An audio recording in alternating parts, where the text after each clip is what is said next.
Convido o professor doutor Eduardo Aluntanuri, da Universidade de São Paulo, para apresentar sua palestra intitulada Simuladores como Ferramentas de Análise de Risco. Professor titular do Departamento de Engenharia Mecatrônica, Escola Politécnica, Universidade de São Paulo, EPUSP, e coordenador do Centro de Simulação de Manobra do Tanque Numérico Offshore. Trabalha em sistemas de posicionamento dinâmico, TP, aplicados a embarcações e plataformas offshore, desenvolvimento e aplicação de simuladores de manobra e análise experimental de estruturas flutuantes. Graduou-se em Engenharia Mecatrônica em 1998 e completou o doutorado em 2002, ambos na EPUSP. Ele coordena vários projetos de P&D na área de petróleo e gás, navegação marítima e fluvial e desenvolvimento portuário. Ele tem 184 publicações em conferências e 34 publicações em journals, além de ter orientado 15 mestres e 6 doutores. Como coordenador do Centro de Simulação de Manobra do Tanque Numérico Offshore, TPN, já desenvolveu mais de 140 estudos envolvendo modelagem numérica e simulação para diferentes portos e campos offshore brasileiros.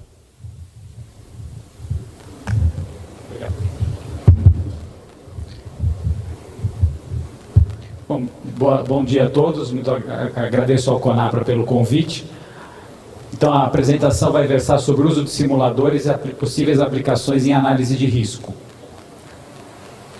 Inicialmente a PIANC preconizou na norma de 2014 a congregação entre estudos de engenharia, envolvendo inclusive análise náutica e análise de risco. Isso está preconizado na PIANC. Então, tudo que for feito a partir de uso de simulação tem que envolver uma avaliação náutica com especialistas, que são os práticos, e análise de risco com especialistas em risco, com coordenação da autoridade marítima e realizado pela autoridade portuária ou pela autoridade local.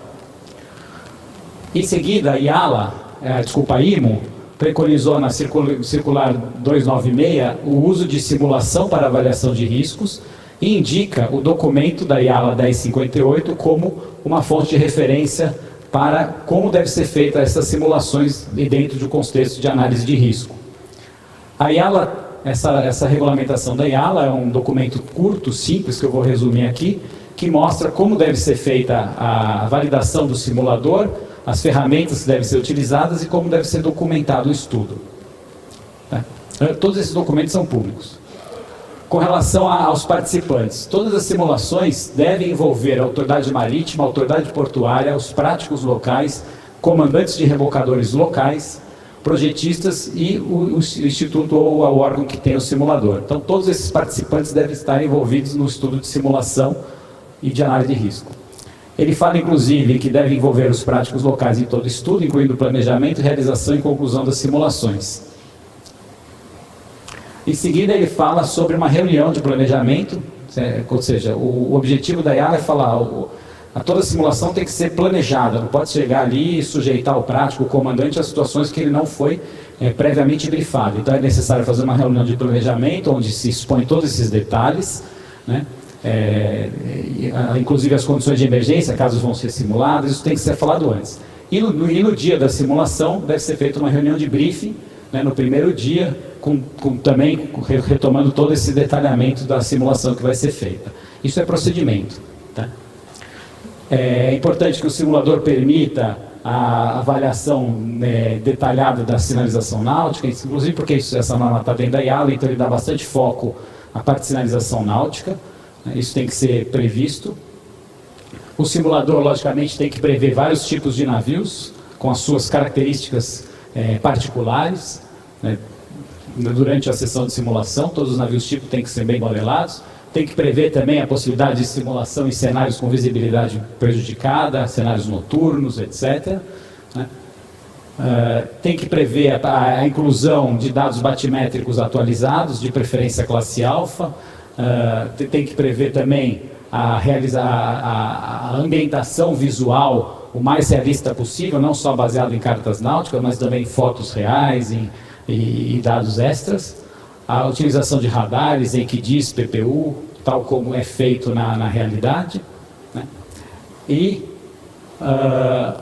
Também é uma outra questão importante, os rebocadores têm que estar modelados de forma adequada, ou numa maneira vetorial, ou numa maneira tripulada, né, com um passadiço adicional para os rebocadores. É necessário, em alguns casos, também realizar simulações considerando múltiplos agentes, que é a chamada simulação multiplayer, quando você tem problemas de passagem, cruzamento, efeitos de interação. Então isso também tem que estar possibilitado no centro de simulação que for ser feita a análise. Tá? Aqui é um exemplo desse tipo de simulação, de cruzamento no Rio Amazonas.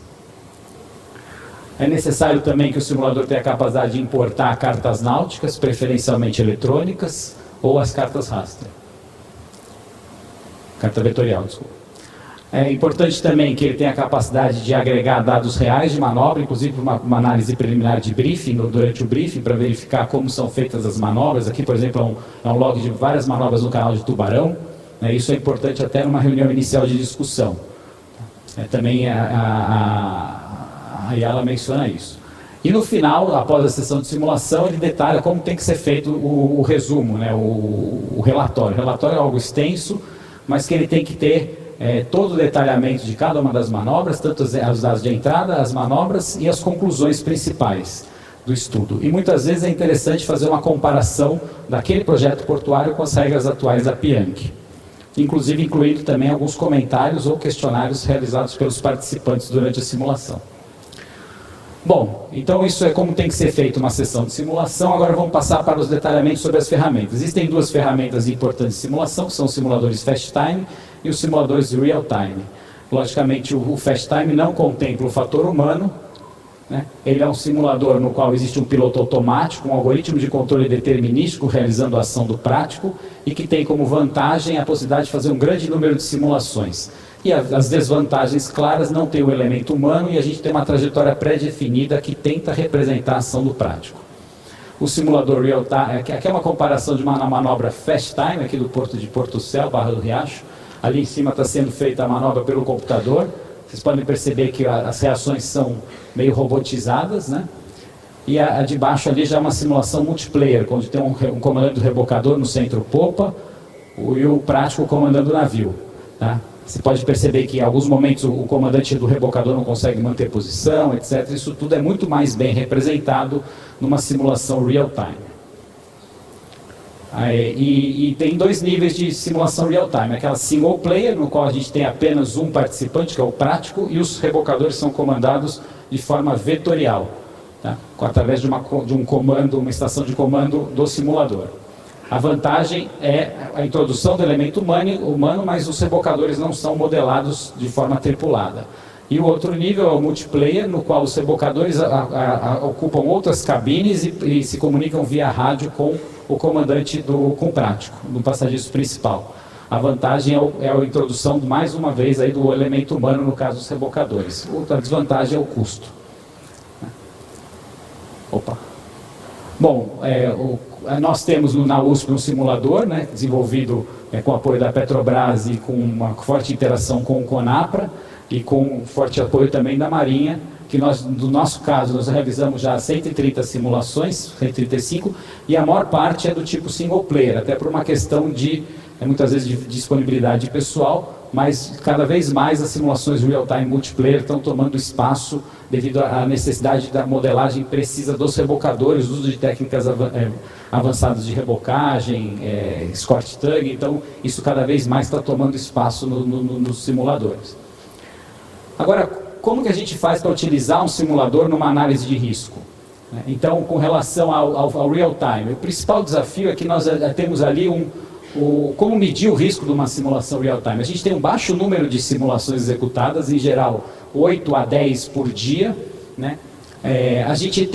Dificilmente a gente tem colisões numa simulação, então você não vai falar, não passou ou passou. Em grande parte das simulações o navio completa a trajetória, né? Inclusive porque o número de acidentes são muito pequenos. E como a gente vai medir isso daí?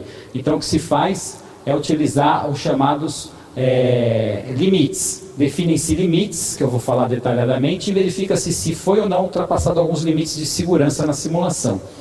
E também utilizam-se questionários de percepção de risco. Tá? É o que se dá para fazer utilizando simulações real-time, no qual a gente vai ter da ordem de 30, 40 simulações de uma análise de uma nova operação. Então, quais são esses critérios? Em geral, são critérios pré-acordados com os participantes, né? Na reunião de briefing tem que se falar isso. A gente fala, olha, se você passar meia boca das boias no canal, a gente vai considerar que essa simulação foi atenção. Se for menos do que meia boca, ok, é inaceitável. E se for acima de uma boca, aceitável. Então isso é, por exemplo, um critério que se usa para canal de acesso externo. Define uma margem de segurança de meia a uma boca dos limites do talude, das boias. Tá? Existem também... eu vou detalhar mais alguns tipos de limite. Em áreas abrigadas, quando a gente está, por exemplo, aqui no canal do Porto Swap, num futuro projeto de expansão, o prático ali vai ter que passar do lado de navios atracados. Aí os limites são outros, por uma questão de interação hidrodinâmica, etc. Então se definem limites diferentes. Aqui eu estou dando um exemplo, que foi o que nós utilizamos numa desses estudos, de 30 a 60 metros foi considerado atenção, acima de 60, ok. Então isso tudo tem que ser pré-acordado. Um outro exemplo interessante... Opa!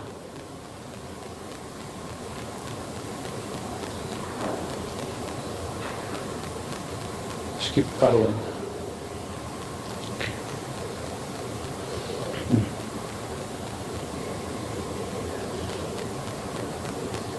Acho que acabou a bateria, será que é isso? Está com pilha?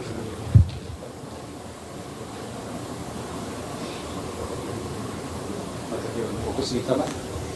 Bom, o outro exemplo aqui é no caso do canal de Santos, onde o efeito de uma passagem de navio é muito crítico. Então os limites foram definidos de acordo com o problema da interação hidrodinâmica. Fez-se um cálculo prévio e verificou-se as distâncias de segurança a serem passadas, do navio pode passar dos navios atracados. E esses foram os limites apresentados para os práticos durante a simulação. Inclusive foram pintadas as cartas náuticas com cores amarela, laranja e vermelha. Ou pode-se utilizar os limites da Pianchi, que é, por exemplo, 4 bocas e velocidade de 6 nós, ou 2 bocas e velocidade de 4 nós. Ou seja, os limites são mais simplificados. Outro exemplo importante é quando é necessário entrar numa área abrigada, tem uma boca de um quebra-mar. Então utiliza-se, por exemplo, uma boca dos limites do quebra-mar, no caso do talude, ou no caso do caixão ali, no caso como no Porto do Açu. Né? Porque é um local mais arriscado devido ao fundo das estruturas fixas, rígidas. Outro exemplo é o caso da bacia de evolução. Então a gente pode definir como inaceitável se o prático ultrapassar a bacia de evolução, logicamente. A tensão, se ele ficar dentro de uma margem que pode ser da ordem de 10 a 20% do LOA, que seria o círculo laranja, no caso ali do porto de Portocel, e aceitável se ele conseguir parar o navio dentro da área abaixo de 10 a 20% do LOA. Tá? Então esse é um outro limite importante que define a segurança da manobra. Esses cenários para bacia de evolução e área de parada são variáveis. Aqui, por exemplo, é um estudo recente que nós fizemos para a Codesa, Espírito Santo, definiu-se, por exemplo, uma distância de parada de 0,20% de L, né, onde o navio tem que entrar no terminal, na parte final do porto e parar antes de atingir a isóbata, que é o gráfico da direita em cima, e aí o giro tem que ser feito a uma boca dos navios atracados. Então esses limites têm que ser adaptados caso a caso, não existe uma regra geral. Tá? No caso ali, então, é uma boca a distância que foi definida com a praticagem, com a autoridade marítima como segurança.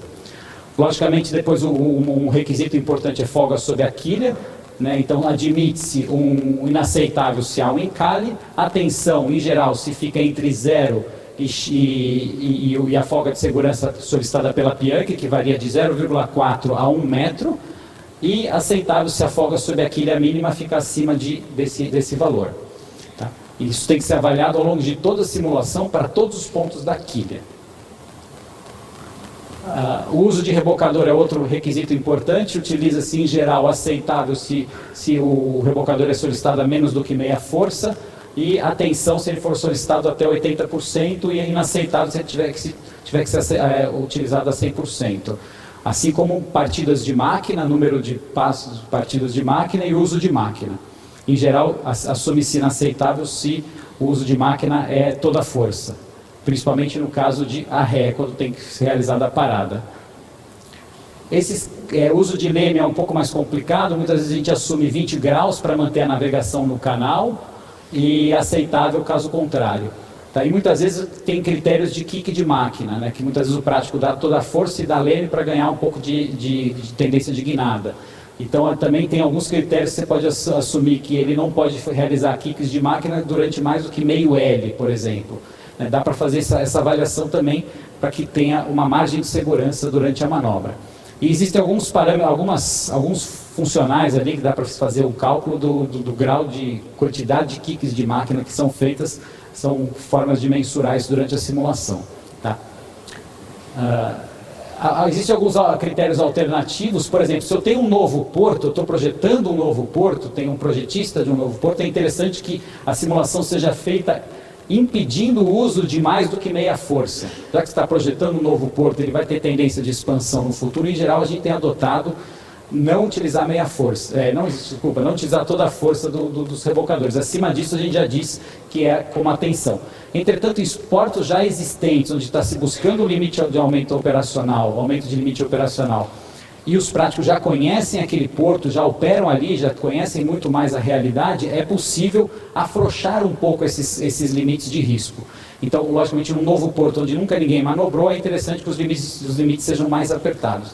Então, isso também é pré-acordado durante a simulação. A gente, em geral, tem assumido essa tabela aqui para novos portos e portos já existentes. Que aí você avalia o tempo contínuo de toda a força. E existem agora, eu trouxe alguns critérios alternativos de outros laboratórios que eu andei pesquisando, tá na apresentação que vai ser disponibilizada, mas só mostra que todos eles, de certa forma, conversam entre si, são muito parecidos.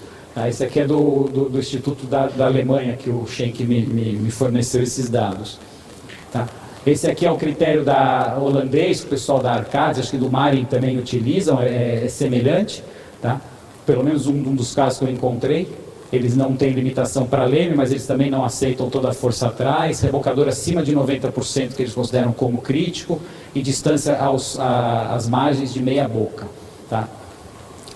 Como exemplo. E aqui eu contei, aqui é um do Marin também, tem alguns outros exemplos aqui, está mais detalhado, mas sempre muito semelhante. E agora, bom, depois de ter feito toda essa avaliação de critérios técnicos que permitem avaliar se passou ou não de alguns critérios, é interessante que seja feito também um questionário com a praticagem. Esse questionário aqui, no caso, a gente se baseou no MITEX, a praticagem do Rio me forneceu, até agradeço, como eles quantificam isso lá, né? E a gente, de certa forma, está fazendo parecido com essa gradação, que é uma gradação, de certa forma, subjetiva, mas dá ao prático ali do lado algumas referências para que ele possa preencher se ele achou a manobra segura ou não. Né? Ele fala se ele mantém trajetória, se o ângulo de drift foi seguro, então tem uns termos ali que ajudam o prático na hora de dar o xizinho. É subjetivo, mas tem um pouco de objetividade nesse questionário. Então a gente passa esse questionário para os práticos, né? Eles respondem e no final é interessante fazer uma estatística disso. Para cada um dos práticos, como ele avaliou, né, 2 aqui, por exemplo, é viável a manobra. Mas esse prático aqui achou que a manobra foi viável, mas quase chegou no marginalmente aceitável, se você fizer uma barrinha de desvio padrão, né? Então, com isso aqui, é uma visão interessante que dá um subsídio bom para a análise de risco posterior. Logicamente, tem práticos que têm percepção de risco menor ou maior, inclusive porque alguns práticos, às vezes, fizeram as manobras no simulador em condições mais tranquilas. Então, sempre, com número limitado de manobras, sempre tem que ser visto, caso a caso, o resultado de um questionário desse. Tá? É interessante, inclusive, não nominar os práticos, porque ninguém está comparando o prático. O objetivo é que seja uma análise o mais isenta possível. Tá? É interessante também, existem outros, eu trouxe algumas outras tabelas que se utilizam em outros laboratórios, que eu andei pesquisando, sempre semelhantes, né? Com níveis ali, só que às vezes aqui fica um pouquinho mais subjetivo, né? Não dá um guia para o prático poder fazer o X ali, é muito mais, aquele outro eu acho um pouco melhor. Bom, então é assim que a gente consegue avaliar um resultado de uma simulação real time. Agora eu vou trazer um pouco do Fast Time. A simulação Fast Time ela tem a vantagem de a gente poder fazer muito mais simulações. Tá? É o computador que está controlando a manobra. Só que nós não temos o elemento humano lá, então é uma simulação que não leva em conta o tempo de reação, as decisões feitas pelo prático, o uso das condições ambientais ao seu favor, né, que muitas vezes utiliza... E o Fast Time ele é muito bom para fazer um canal de acesso, onde a gente tem um piloto automático. A manobra final de atracação, desatracação, que já envolve os rebocadores, fica muito difícil de representar no Fast Time, que utiliza um algoritmo do tipo DP, posicionamento dinâmico. Tá? Mas é o que se utiliza aí. A vantagem do Fast... Como que a gente pode, de certa forma, avaliar uma simulação Real Fast Time? Também verificando se foi passado dos limites, né, a reserva de manobrabilidade, o quanto ele usou de leme, de máquina, etc. E a gente tem tentado introduzir uma variabilidade na simulação, a variabilidade natural do ser humano, mas isso aqui é apenas um estudo inicial. Por exemplo, aqui é um canal de acesso para o terminal de Cotegipe, onde nós fizemos 10 simulações, 10 entradas com variação do comportamento do controlador, tá? Para tentar emular a variação do prático. Aí entra uma parte técnica, mas o que a gente altera basicamente é o quanto avante o controlador está tomando a decisão, que é o chamado Look Ahead Distance, que é um parâmetro do controlador do autopilot.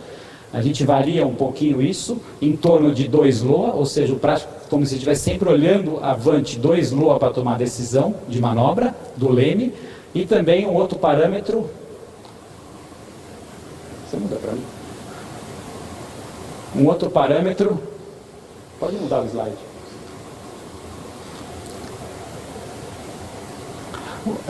Então aqui é um exemplo de uma simulação Fast Time, né? Você pode perceber que o navio se comporta quase como um robozinho na saída do Porto do Açu, e nesse caso a gente utilizou um Look Ahead Distance de um pouquinho mais do que 2 LOA. O navio tem 300 metros, está com 750 metros.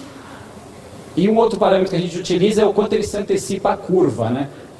Porque naquela mesma simulação ele tem várias curvas, então ele tem que começar a pensar na curva um pouco antes. Aí a gente também tem um outro parâmetro dentro do controlador lá, que é o ponto que ele, entre aspas, ataca a curva, que a gente tem variado da ordem de 3 LOA a 4 LOA. Mas isso são, como eu falei, parâmetros que tentam resumir um pouco a ação preditiva que o ser humano realiza, mas sempre reforçando que é apenas uma representação do comportamento humano, não é o ideal. Tá? E a gente tem tentado também agora introduzir no Fast Time alguns outros parâmetros interessantes, que seria, por exemplo, a existência de 2 práticos, um tomando decisão, o outro auxiliando na identificação dos obstáculos, o que de certa forma aumentaria a precisão da identificação de distâncias. Então nós estamos estudando um pouquinho isso daí, como representar o fato de você ter o PPU e ter 2 práticos numa simulação Fast Time. Porque no Real Time isso é automaticamente representado pelo elemento humano que está no passadiço. Tá? Isso ainda é uma pesquisa que nós estamos iniciando junto com o Lab Risco. Agora eu vou trazer um pouquinho de... Eu fiz uma pesquisa dos últimos 20 anos, mais ou menos, das publicações mais importantes na área de simulação de manobras, de uma conferência que se chama Marsim. E o que eles têm publicado nessa área? Eu trouxe alguns trabalhos, só um breve resumo para cá. Basicamente, os simuladores são utilizados para análise de risco dentro dessas 3 principais pilares, né, que é a investigação de incidentes, reconstrução de incidentes, né, simulação de eventos de falha, falhou rebocador, falhou máquina, etc. E dentro do contexto das condições operacionais, para auxiliar a definição, pela autoridade portuária e marítima, da definição dos limites operacionais, mesmo que em condições normais. Tá? Então, alguns exemplos de trabalhos interessantes que acho que vale a pena até compartilhar e todos começarem a pensar nisso. Eles estão começando a utilizar, fizeram um trabalho não tão recente, 2006, mas utilizaram 30 simulações do real time da passagem de um canal. Esse aqui foi polonês, esse trabalho. E a partir das simulações real time com o prático a bordo, aí entra um pouco do conceito que hoje está na moda, que são a inteligência artificial, etc., mas aqui na época ainda não era. Eles fizeram um modelo do comportamento do prático, quanto que o prático dá de leme, etc., baseado nessas 30 simulações apenas, e utilizando esse modelo gerado, eles tentaram extrapolar para 100 condições diferentes para ter uma análise quantitativa de risco possibilitando uma análise quantitativa de risco. Então, como utilizar um número condensado de simulações feitas no simulador, com um prático, para tentar extrapolar para 200, 300 manobras. Hoje em dia, a gente tem pesquisado, tem alunos fazendo mestrado e doutorado, inclusive, na área de utilizar a inteligência artificial para isso, tentar modelar um pouco para poder fazer análises quantitativas também de risco. Tá? Não para copiar o comportamento prático e substituir o prático, fiquem tranquilos. Com relação a um outro trabalho muito interessante que eu trouxe aqui, é o trabalho é o principal instituto de navegação australiano, que fica na Tasmânia, o AMC, Australian Maritime College. Eles fizeram também um trabalho que ele mostra lá as vantagens de utilizar o simulador deles para fazer análise de risco. É um trabalho mais descritivo, mas eu destaquei. Primeiro, ele elenca todos os riscos que podem ser simulados num simulador, falha de comunicação, falha de tráfego, problema de maré, etc. Depois ele fala por que o simulador é bom para fazer esse tipo de estudo, apoiar uma análise de risco, que ele pode prever os riscos para novos terminais, você pode testar medidas de mitigação, etc. E eles falam depois a vantagem do simulador deles, que eles têm um modelo de alta fidelidade, eles permitem inclusive visualização via web, vocês podem acompanhar as manobras de outros lugares, para ter mais pessoas acompanhando e discutindo durante o debriefing. E ele fala também que a modelagem de áreas e navios é feita no próprio laboratório. Eu coloquei aí, acho que isso é importante também. Depois tem um trabalho interessante dos canadenses, que eu me identifiquei muito com esse trabalho. Acho que é importante até a gente ver que o Brasil não está aquém de lá fora, porque eles passaram por problemas que acho que nós passamos aqui no Brasil um tempo atrás, antes deles inclusive, que era o seguinte, que eles faziam todos os estudos de maneira muito empírica. A definição ali do Porto de Vancouver, dos limites operacionais, tem 2 estreitos com correntes fortes, eu não sei muito bem a geografia ali. Mas aí eles verificaram que antigamente era tudo muito empírico. A partir daí foi solicitado então um estudo mais quantitativo, devido a vários incidentes, e aí os práticos simplesmente, a autoridade marítima falou, então nós só vamos navegar no estofo. Ao fazer isso, aumentou muito a quantidade de navios e gerou um gargalo operacional no porto. Ao identificar esse gargalo, eles optaram por fazer então um estudo quantitativo de risco e de modelagem. Fizeram uma modelagem detalhada das correntes, fizeram simulação em 3 simuladores e definiram novas janelas, inclusive algumas interessantes. Tem alguns navios, alguns berços era melhor manobrar fora do estofo, porque no estofo tinham redemoinhos ali que atrapalhavam a manobra. Descrevem em detalhes e, portanto, abrindo a janela de navegação através de estudos de risco e de simulação. E a partir daí eles definiram isso. Tem uma regra, uma norma que só pode ser feita a simulação com práticos locais da British Columbia. Se demandar a operação com reboque especial, tem que ser feita a simulação multiplayer com comandantes locais, e todas as novas manobras têm que ter um ramp-up. Isso está em norma lá. Né? Eu acho que o Brasil está nessa linha já. Todos os trabalhos que a gente tem feito são assim já. A Autoridade Marítima Brasileira já trabalha desta forma há mais tempo do que isso daqui. Bom, depois tem um outro trabalho interessante em 2018, que ele mostra um estudo quantitativo detalhado dos limites operacionais do rio Danúbio, onde eles fizeram da ordem de 100 manobras em tempo real, com diversos comandantes de inland ships, né, navios de rios, fizeram a avaliação de todos os parâmetros de reservas de manobras. Ele coloca outros quantificadores diferentes daqueles que eu coloquei no começo da apresentação, né? Calcula o nível de risco numericamente, chega em valores e ele compara uma possível obra de dragagem de uma forma bem quantitativa, muito interessante. Tá. E finalmente um trabalho do centro, que acho que o Schenck vai falar mais para frente, do centro holandês, onde eles fazem simulação de navios de cruzeiro, né, que é o SeaSmart. Ali ele mostra claramente que todo estudo de risco tem que conter práticos, capitães, porque no caso são navios de cruzeiro, então o capitão faz parte da manobra portuária, com bastante presença, o sem simulação e o especialista náutico. Cada simulação de um cruzeiro que vai chegar num novo terminal demanda 5 dias, 25 horas de simulação e 15 horas de debriefing, briefing e debriefing. Tá? E aí ele mostra ali que é feita então a definição dos limites. Esses limites são pré-acordados, são plotados na carta náutica eletrônica no simulador, né? São feitas aí a preparação do equidisco, esses limites, são feitas as manobras, são feitos comentários pelos práticos e pelo comandante. Depois o especialista náutico do simulador faz uma avaliação final, juntando tudo. E aí são definidos os limites operacionais. Limites operacionais são simples. Tudo que não deu nota 1, tudo que deu nota 1 ou 2 ou 3 é possível, até moderado. Se deu 4 ou 5, o limite operacional está fora. Ou seja, aquele vento é inviável, aquele navio é inviável. Tá? É isso aí, muito obrigado.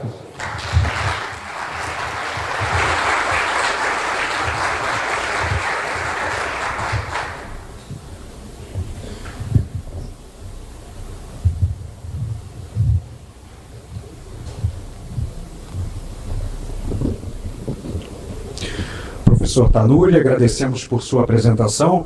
Solicitamos ao prático Sigberto Schenck que faça a entrega do certificado de palestrante e do brinde do evento.